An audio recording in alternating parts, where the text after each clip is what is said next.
श्री स्वामी समर्थ. नमस्कार सखींनो, आज आपण एका अशा विषयावर बोलणार आहोत जो केवळ तुमच्या सौंदर्याशी नाही तर तुमच्या अस्तित्वाशी निगडित आहे.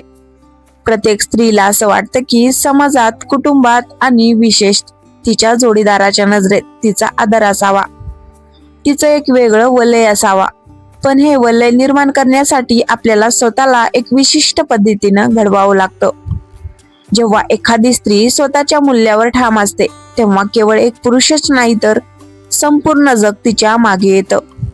या प्रवासाची पहिली पायरी आहे स्वावलंबन. लक्षात ठेवा, जोपर्यंत तुम्ही दुसऱ्याच्या हाताकडे बघता तोपर्यंत तुमचा आदर मर्यादित असतो.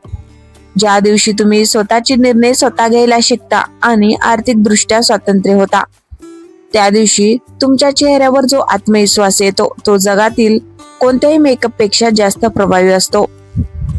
हा आत्मविश्वासच समोरच्याला तुमच्या प्रेमात पाडतो, कारण पुरुषांना अशा स्त्रिया नेहमीच आकर्षित करतात ज्यांना स्वतःचं स्वातंत्र्य अस्तित्व आहे आणि ज्या कोणावरही ओझं बनून राहत नाहीत.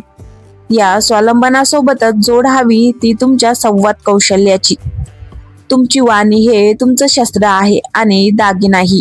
तुम्ही काय बोलता यापेक्षा तुम्ही कसं बोलता यावर तुमचं व्यक्तिमत्व ठरतं. कोणाची निंदा, नालस्ती न करता जेव्हा तुम्ही ज्ञानाच्या, अनुभवाच्या आणि सकारात्मक गोष्टी बोलता तेव्हा लोक मंत्रमुग्ध होऊन तुम्हाला ऐकत राहतात. तुमच्या आवाजात गोडवा असावा, पण त्यात एक ठामपणाही हवा. चुकीच्या गोष्टीला नाही म्हणण्याची ताकद तुमच्या शब्दात असायला हवी. जो पुरुष तुमच्या शब्दातील ही धार आणि त्यातील सभ्यता पाहतो तो तुमच्या विचारांचा गुलाम झाल्याशिवाय राहत नाही. पण हे करत असताना स्वतःच्या आरोग्याकडे आणि सौंदर्याकडे दुर्लक्ष करून चालणार नाही. सौंदर्य म्हणजे फक्त गोरा रंग नव्हे, तर तुमच्या शरीराची स्वच्छता, तुमचा नीटनेटकेपणा आणि तुमची प्रसन्नता. जेव्हा तुम्ही स्वतःच्या शरीराचा आदर करता, व्यायाम करता आणि सकस आहार घेता तेव्हा तुमच्यात एक वेगळीच ऊर्जा संचारते.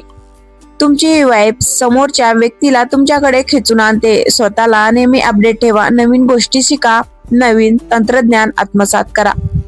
जेव्हा तुमच्याकडे अष्टपेलू ज्ञान असतं तेव्हा तुम्ही केवळ एक आकर्षक चेहरा न राहता एक बौद्धिक शक्ती बनता. सर्वात महत्वाचं म्हणजे तुमची भावनिक प्रगल्भता. छोट्या छोट्या गोष्टीवरून चिडचिड करणारी किंवा रडणारी स्त्री कोणालाही आवडत नाही. संकटाच्या वेळी शांत राहून मार्ग काढणारी स्त्री ही कोणत्याही पुरुषासाठी सर्वात मोठी शक्ती असते. तुमचा हा संयम तुमची उंची वाढवतो आणि हे सर्व करत असताना स्वतःबद्दलच्या सर्वज्ञ गोष्टी जगासमोर उघड्या करू नका. आपल्या व्यक्तिमत्वात थोडं रहस्य जपा. समोरच्याला नेहमी वाटलं पाहिजे की तुमच्या मनात अजून बरंच काही आहे जे त्याला शोधायचं आहे. ही उत्सुकताच नात्यातील ओढ जिवंत ठेवते. शेवटी एक गोष्ट कायम लक्षात ठेवा, ती म्हणजे तुमचा स्वाभिमान. ज्या ठिकाणी तुमचा आदर केला जात नाही तिथे क्षणभरही थांबू नका. जेव्हा तुम्ही स्वतःची किंमत ओळखता आणि स्वतःच्या मर्यादा आखून घेता तेव्हा जगालाही तुमची किंमत कळते. जेव्हा तुम्ही स्वतःचा मनापासून आदर करायला लागता तेव्हा पुरुष काय, संपूर्ण जग तुमच्या व्यक्तिमत्वाच्या प्रभावाखाली येतं आणि आधाराने तुमच्या मागे येतं. तुम्ही एक अद्वितीय स्त्री आहात हे विसरू नका आणि याच तेजाने स्वतःला घडवा. सखींनो, स्वतःला घडवण्याचा हा प्रवास केवळ बाहेरून दिसण्यापुरता मर्यादित नाही, तर तो तुमच्या आत्म्याला पेलू पाडण्याचा प्रवास आहे. जेव्हा आपण म्हणतो की पुरुष जगाला विसरून तुमच्या मागे येईल तेव्हा त्याचा अर्थ असा नाही की आपल्याला कोणाला तरी वश करायचं आहे, तर त्याचा अर्थ असा आहे की तुमचं व्यक्तिमत्व इतकं मॅग्नेटिक, चुंबकीय असावं की समोरच्या व्यक्तीला तुमच्या अस्तित्वाची ओढ लागावी. या प्रवाहातील पुढची महत्वाची गोष्ट म्हणजे तुमची निश्चयवृत्ती. आयुष्यात ध्येय नसलेली स्त्री कोणालाही फार काळ प्रभावित करू शकत नाही.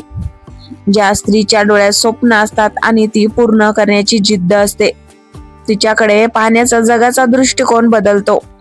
जेव्हा तुम्ही स्वतःच्या छंदांना, तुमच्या करिअरला किंवा तुमच्या आवडीला प्राधान्य देता तेव्हा तुम्ही एक स्वयंप्रकाशित तारा बनता. पुरुषांना अशा स्त्रियांचा आदर वाटतो ज्यांना स्वतःचं स्वातंत्र्य विश्व आहे. तुमचं हे वेगळेपणच तुम्हाला गर्दीतून वेगळं पाडतं. तुम्ही कोणाच्या तरी आयुष्याचा फक्त एक भाग न बनता स्वतः एक संपूर्ण आयुष्य जगलं पाहिजे. त्यानंतर येते तुमची सहानुभूती आणि माणुसकी. बुद्धिमत्ता आणि सौंदर्य असूनही जर हृदयात प्रेम नसेल तर ते व्यक्तिमत्व अपूर्ण आहे. दुसऱ्यांच्या दुःखात धावून जाणारी, प्राण्यावर प्रेम करणारी आणि घरातील लहानांपासून मोठ्यांपर्यंत सर्वांशी आदराने वागणारी स्त्री खऱ्या अर्थाने गृहलक्ष्मी असते. तुमच्या वागण्यातील हा ओलावा आणि माणुसकी समोरच्या व्यक्तीच्या मनात तुमच्याबद्दल एक अढळ स्थान निर्माण करते. लक्षात ठेवा, शारीरिक आकर्षण काळाप्रमाणे कमी होऊ शकतं, पण तुमच्या स्वभावाचा सुगंध आयुष्यभर दरवळत राहतो. जो पुरुष तुमच्यातील ही माया पाहतो तो जगातील सर्व सुख विसरून तुमच्या सहवासात शांतता शोधू लागतो. पुढचा मुद्दा आहे तुमची निर्णय क्षमता. अनेकदा स्त्रिया छोट्या गोष्टीसाठीही इतरांवर अवलंबून राहतात, पण जेव्हा तुम्ही कठीण प्रसंगात खंबीरपणे उभे राहता आणि योग्य निर्णय घेता तेव्हा तुमची प्रतिमा एका लीडर सारखी होते. संकटात न डगमगता परिस्थिती हाताळणारी स्त्री कोणत्याही पुरुषासाठी सर्वात मोठी सुरक्षितता असते. तुमचा हा खंबीरपणा त्याला तुमच्यावर विश्वास ठेवायला भाग पाडतो. विश्वासाचं हे नातं प्रेमापेक्षाही जास्त खोल असतं. आणि सर्वात शेवटची पण अत्यंत प्रभावी गोष्ट म्हणजे स्वतःवरचं प्रेम. जोपर्यंत तुम्ही स्वतःवर प्रेम करत नाही तोपर्यंत जग तुमच्यावर प्रेम करणार नाही. स्वतःच्या उणिवाचा स्वीकार करा आणि स्वतःच्या गुणांचा अभिमान बाळगा. आरशात पाहताना स्वतःला कधीही कमी लेखू नका.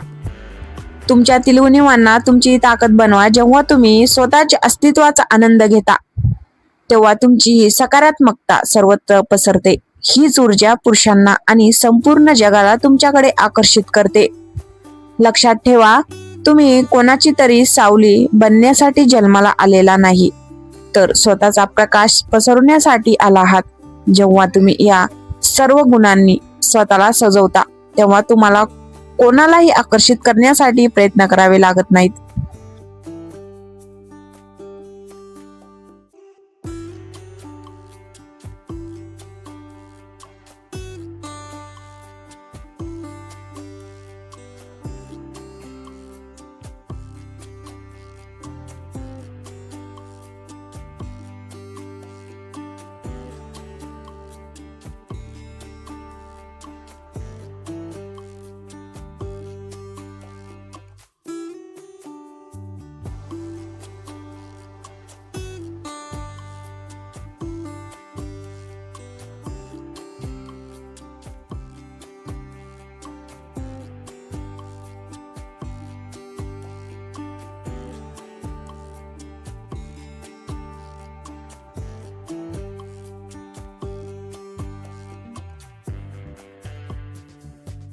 तुमच्या महागड्या कपड्यात नसून तुमच्या शब्दातील आत्मविश्वासात आणि स्वभावातील नम्रतेत आहे.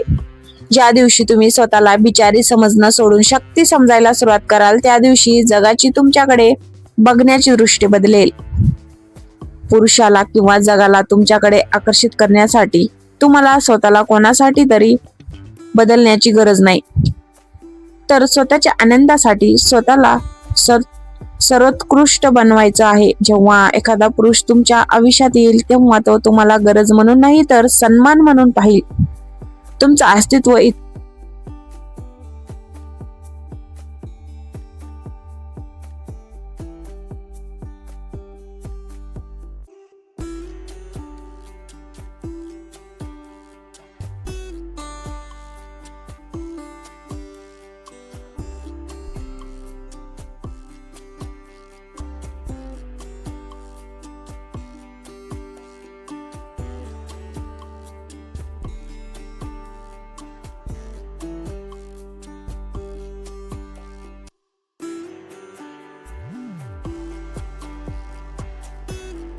स्वतःला वेळ द्या आणि या 7 सूत्रांचा वापर करून आपल्या आयुष्याचं सोनं करा. चला तर मग पुन्हा भेटूया अशाच एका प्रेरणादायी विषयासह. तोपर्यंत स्वतःची काळजी घ्या, आनंदी राहा आणि सर्वात महत्त्वाचं म्हणजे स्वतःच्या अस्तित्वाचा अभिमान बाळगा. धन्यवाद.